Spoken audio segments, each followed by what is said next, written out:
حسین ابن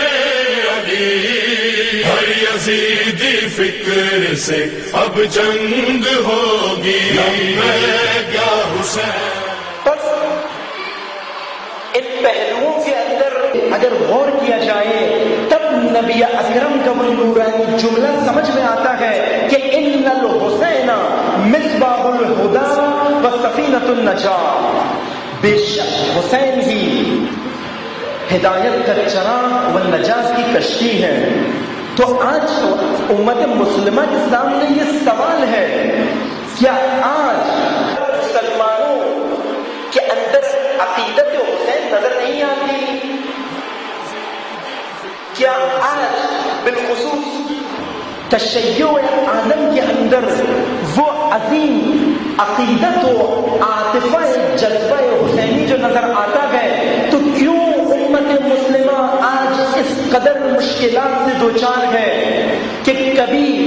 عربی یلغار کی وجہ سے مشکل میں ہے، تو کبھی غربی یلغار کی وجہ سے مشکل میں ہے، تو کبھی عبری یلغار کی وجہ سے مشکل میں ہے۔ پورے عالم میں کبھی مظلوم واقع ہوتی ہے تکفیری عزائم کی، تو کبھی مظلوم واقع ہوتی ہے عبری و صہیونی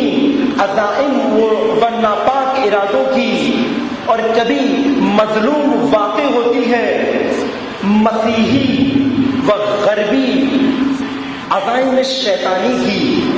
کیوں نجات بشریت جو سید الشہداء کے قیام کے اندر موجود تھی، کہ جس کی بشارت نبی اکرم کی صادق ترین زبان سے بیان ہوئی، لیکن امت مسلمہ اس نجات سے محروم ہے۔ لہذا اس حقیقت کے پیش نظر ان چند ایام کی فرصت میں جو ہماری شامل حال ہوئی ہے، کوشش یہی ہے کہ آپ کی خدمت میں تفسیر پیش کی جائے نبی اکرم کے اس کلام نورانی کی، کہ کس طرح عاشورہ و عزاداری و عزادار، کہ ایک عزادار